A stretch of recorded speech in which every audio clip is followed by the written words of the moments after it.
मेरठ के दौरे पर हैं, सीधे लिए चलते हैं मेरठ में दर्शकों को, सुनते हैं मुख्यमंत्री योगी आदित्यनाथ को। एक नई जीवंतता प्रदान की है। मेरठ की इस क्रांति धारा को कोटि कोटि नमन करते हुए आप सभी मेरठ वासियों को और आपके माध्यम से पूरे प्रदेश वासियों को मैं भगवान धन्वंतरी की प्राकट्य दिवस के अवसर पर धनतेरस की सुख, यश और समृद्धि के देवता भगवान धन्वंतरी के चरणों में कोटि कोटि नमन करते हुए आप सबको मैं हृदय से बधाई देता हूं, अपनी शुभकामनाएं देता हूं। मंच पर उपस्थित उत्तर प्रदेश सरकार में मंत्रिमंडल के मेरे सहयोगी श्री सोमेंद्र तोमर जी, दिनेश खटीक जी, जिन्होंने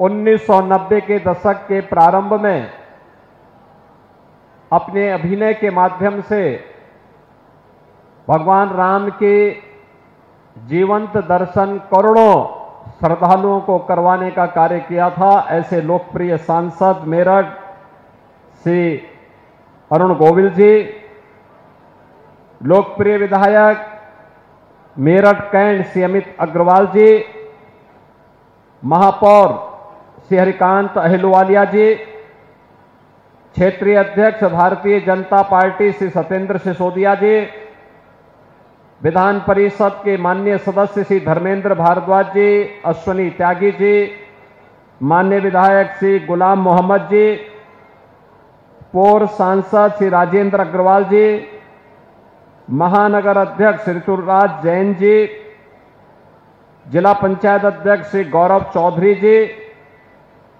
श्री संजय गोयल जिक्का जी, एएसआईसी के आयुक्त प्रणय सिन्हा जी, जिला अध्यक्ष शिव कुमार राणा जी, आज के इस कार्यक्रम में उपस्थित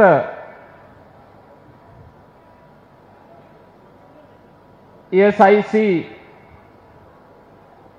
के सदस्य डॉक्टर प्रेम नारायण अरोड़ा जी,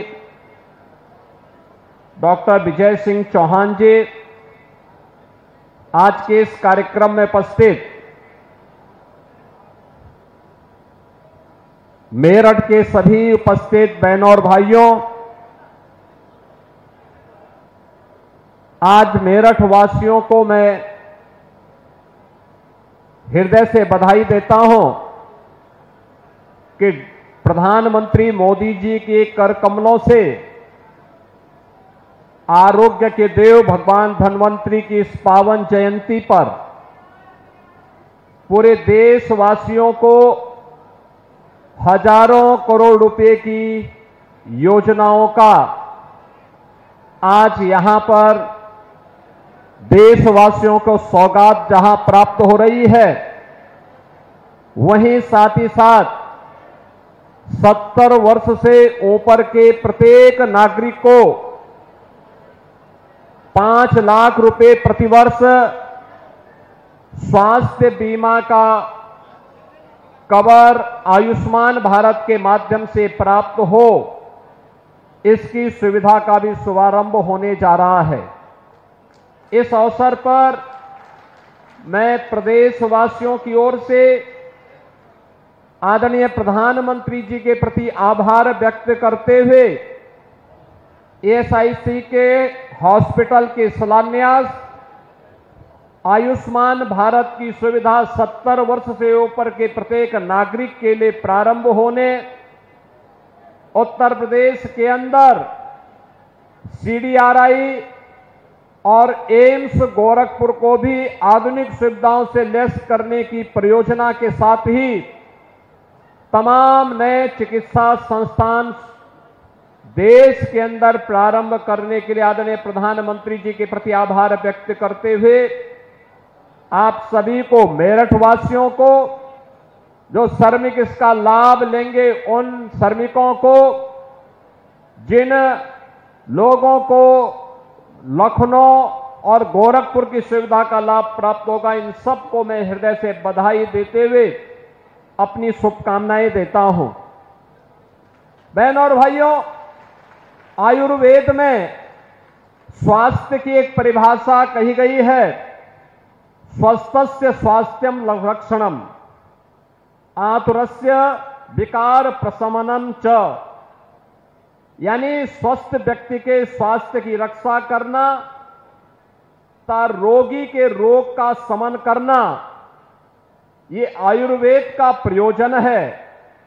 और इस वर्ष आयुर्वेद दिवस के दिन, जो आज ही के दिन आयुर्वेद के जनक की स्मृति में मनाया जाता है, इसकी थीम भी दी गई है कि वैश्विक स्वास्थ्य के लिए आयुर्वेद नवाचार।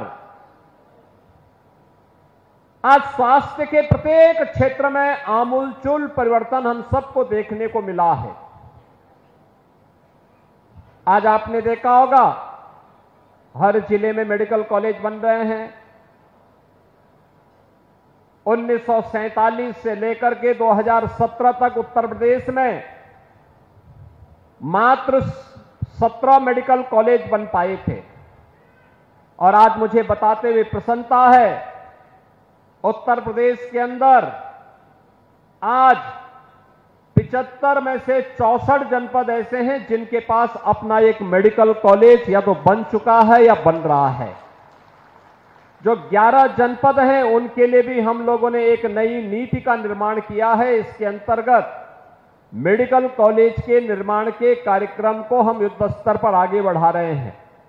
आज उत्तर प्रदेश के पास 2 एम्स हैं और हम लोगों ने एम्स दिल्ली से आग्रह किया है कि लैंड हम देंगे, आप अपना एक सैटेलाइट सेंटर गाजियाबाद में बना दीजिए, जिसके कारण दिल्ली एम्स की सुविधा का लाभ गाजियाबाद, हापुड़ और मेरठ वासियों को, बुलंदशहर वासियों को प्राप्त हो सके। इसके लिए एक सहमति आगे बन रही है और मुझे विश्वास है कि यह कार्यक्रम हम बहुत शीघ्र आगे बढ़ाने का कार्य करेंगे। उत्तर प्रदेश देश के अंदर सर्वाधिक आयुष्मान भारत की सुविधा का लाभ प्रदान करने वाला राज्य है। 5 करोड़ 14 लाख से अधिक उत्तर प्रदेश के नागरिक आयुष्मान भारत का गोल्डन कार्ड प्राप्त कर चुके हैं। और श्रमिकों के लिए तो और भी सुविधा हम लोगों ने इस दिशा में आगे बढ़ाई है। खासतौर पर उत्तर प्रदेश श्रम और सेवायोजन विभाग के माध्यम से प्रधानमंत्री मोदी जी के मार्गदर्शन में उत्तर प्रदेश के अंदर सरकार ने निर्माण श्रमिकों के लिए हर कमिश्नरी में, हर मंडल मुख्यालय पर एक एक अटल आवासीय विद्यालय बनाए हैं। अटल आवासीय विद्यालय यह शिक्षा के क्षेत्र में एक आमूलचूल परिवर्तन की दिशा में उठाया गया कदम है, जिसमें रजिस्टर्ड निर्माण श्रमिकों के बच्चों को निःशुल्क अध्ययन की सुविधा का लाभ उनके रहने और उनके सर्वांगीण विकास के लिए, शैक्षणिक विकास हो और सर्वांगीण विकास हो, इसके लिए एक बड़े कार्यक्रम को लेकर के आज राज्य सरकार ने कदम बढ़ाए हैं। निर्माण श्रमिकों के बच्चों की निःशुल्क शादी हो सके, इसके लिए सामूहिक विवाह की योजना और इसके लिए 75,000 रुपए तक की राशि जहां उन बच्चों के लिए उपलब्ध करवाई जा रही है, वहीं साथ ही साथ निर्माण श्रमिकों से जुड़े हुए बच्चों के लिए अध्ययन के लिए, उच्च अध्ययन के लिए, मेडिकल की अध्ययन की पढ़ाई हो, तकनीकी शिक्षा की हो, उच्च अध्ययन की हो, वे जीवन के किसी भी क्षेत्र में उच्च अध्ययन करने के लिए जाते हैं तो उसके लिए भी अतिरिक्त धनराशि उन्हें उपलब्ध करवाने की कार्रवाई को आगे बढ़ाया जा रहा है। एक और जीवन के प्रत्येक क्षेत्र में बिना भेदभाव के शासन की योजना का लाभ समाज के प्रत्येक तबके को प्राप्त हो, इसके लिए प्रधानमंत्री मोदी जी के मंत्र सबका साथ और सबके विकास के भाव के साथ समाज के प्रत्येक तबके को इन योजनाओं का लाभ देने का कार्य हो रहा है। आवास विहीन परिवारों को एक एक आवास, देश के अंदर सर्वाधिक आवास देने वाला राज्य उत्तर प्रदेश है। 56 लाख से अधिक गरीबों को अब तक एक एक आवास दिया जा चुका है। बहनों और भाइयों, 2017 के पहले एक कल्पना थी, 2,62,00,000 से अधिक परिवारों के घर में एक एक शौचालय का निर्माण किया जा चुका है। और यही नहीं, 1,86,00,000 परिवारों को उज्ज्वला योजना का रसोई गैस का सिलेंडर भारत सरकार ने कनेक्शन मुफ्त दिया है। और दीपावली और होली में एक एक भरा हुआ सिलेंडर राज्य सरकार उन्हें मुफ्त में उपलब्ध करवाने का कार्य कर रही है। और मैं तो कहूंगा, जिन लोगों ने अब तक अपना सिलेंडर नहीं लिया है, एजेंसी के पास जाइए, एक भरा हुआ सिलेंडर आपके कनेक्शन में आपको उपलब्ध हो जाएगा। बहनों और भाइयों, जब दुनिया कोरोना के सामने पस्त थी, तब निर्माण श्रमिकों के लिए जीवन निर्वाह भत्ता देने का काम केंद्र और राज्य सरकार की डबल इंजन की सरकार कर रही थी। तो पिछले 4-4.5 वर्ष से फ्री में 15 करोड़ लोगों को प्रदेश में और 80 करोड़ लोगों को देश के अंदर राशन देने का काम भी ये डबल इंजन की सरकार कर रही है।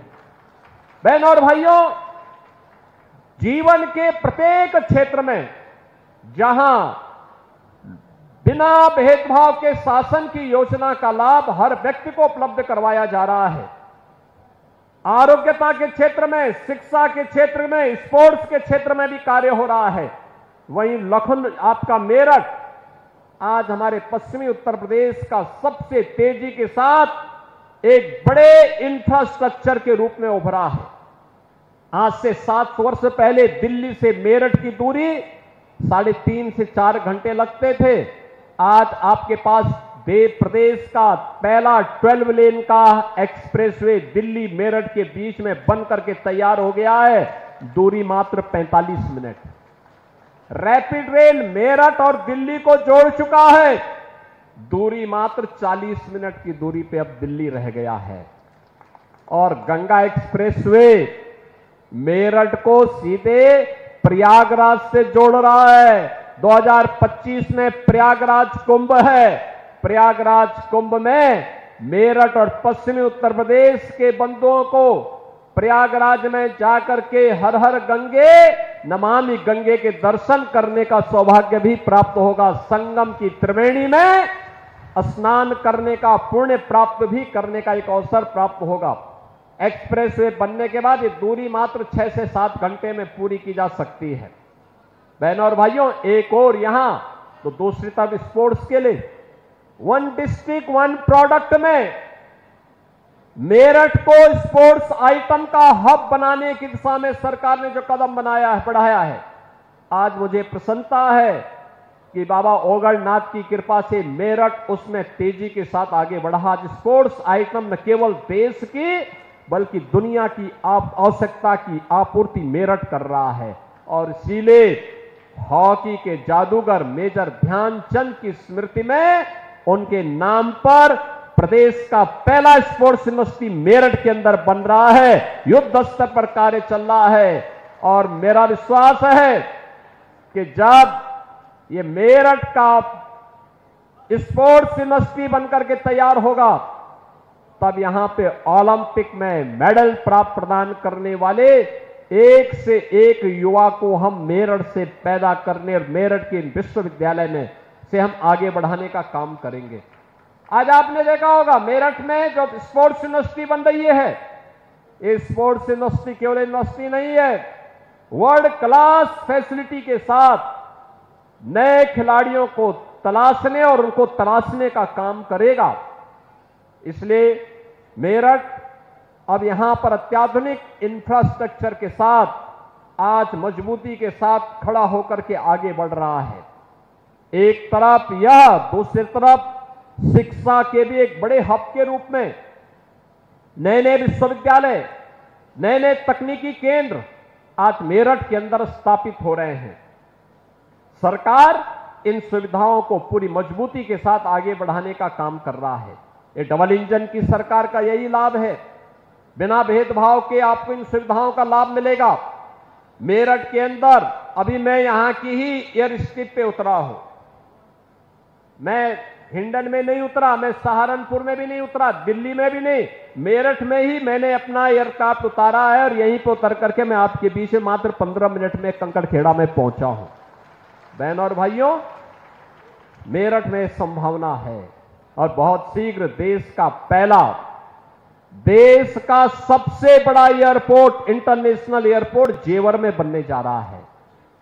जेवर में यह तो बनेगा ही, साथ साथ यमुना अथॉरिटी में जो यहां से कुछ ही मिनट की दूरी पर आपको पड़ेगा, फिल्म सिटी का निर्माण भी होने जा रहा है, ट्राई सिटी का निर्माण होने जा रहा है, एपरेंट पार्क का निर्माण हो रहा है, मेडिकल डिवाइस पार्क का निर्माण होने जा रहा है। यानी यहां के युवाओं के लिए, उनकी आकांक्षाओं की पूर्ति के लिए वे सभी कार्य अब मेरठ और उसके इर्द गिर्द आसपास के क्षेत्रों में हम सबको वे सभी कार्य यहां पर होते हुए दिखाई देंगे। और आज यहां के विकास की ही कड़ी को नई ऊंचाई प्रदान करने के लिए प्रधानमंत्री मोदी जी के करकमलों से कुछ ही देर में मेरठ में श्रम विभाग के माध्यम से एक नए योजना यहां के राज्य बीमा कर्मचारियों के लिए एसआईसी हॉस्पिटल, 100 बेडेड आधुनिक सुविधा से युक्त एक हॉस्पिटल जो 150 करोड़ रुपए की लागत का है, ये प्रधानमंत्री जी के कर कमलों से उसका शिलान्यास होने जा रहा है। इस हॉस्पिटल के शिलान्यास होने के अवसर पर मैं यहां के माननीय सांसद जी को, माननीय विधायक को, यहां के अन्य सभी जनप्रतिनिधियों को मैं इस अवसर पर हृदय से बधाई देता हूं। मेरठवासी इस सुविधा का लाभ ले पाएंगे।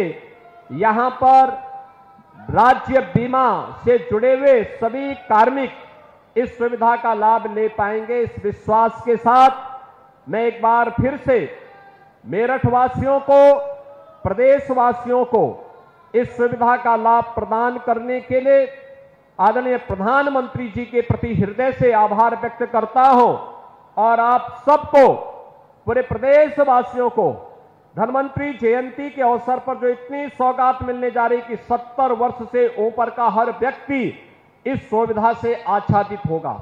मुझे लगता है कि डॉक्टर लक्ष्मीकांत वाजपेयी जी तो उसी की तैयारी कर रहे थे कि अब वे भी आच्छादित हो जाएंगे आयुष्मान भारत की सुविधा से। 5 लाख की सुविधा उनको प्राप्त हो, हर एक 70 वर्ष से ऊपर के हर व्यक्ति को प्राप्त होगी हर वर्ष। और आप एक तो आपके पास एक गारंटी होगी, दूसरा यहां पे हॉस्पिटल का भी शिलान्यास होने जा रहा है। यहां पर और भी अन्य अनेक सुविधाएं आने जा रही हैं और विकास का सिलसिला हमारे कर्मठ जनप्रतिनिधियों के मार्गदर्शन, उनके नेतृत्व में अनवरत इसी रूप में चलता रहेगा। इस विश्वास के साथ आप सबको मैं दीपावली की, भैया दूज की, गोवर्धन पूजा की और आने वाले यानी आज से प्रारंभ होने वाले 5 दिवसीय दीपोत्सव के कार्यक्रम की हृदय से बधाई देता हूं। कल मुझे अयोध्या धाम रहना है। अयोध्या में रामलला के प्रकट होने के बाद, रामलीला के विराजमान होने के बाद पहला दीपोत्सव का आयोजन भी है और मैं आपका भी आह्वान करूंगा, अयोध्या के दीप के साथ आपके घरों में भी दीप जलने चाहिए। भगवान राम के आगमन पर आपके घरों में भी दीप जलने चाहिए। इस अवसर पर आप सबको दीपावली की हृदय से बधाई। दीपावली की खुशी आपके जीवन में, आपके पारिवारिक जीवन में, आपके सार्वजनिक जीवन में निरंतरता बनी रहे, इस विश्वास के साथ आप सभी को मैं अपनी हृदय से बधाई देता हूं, अपनी शुभकामनाएं देता हूं। धन्यवाद। जय हिंद, जय जय श्री राम।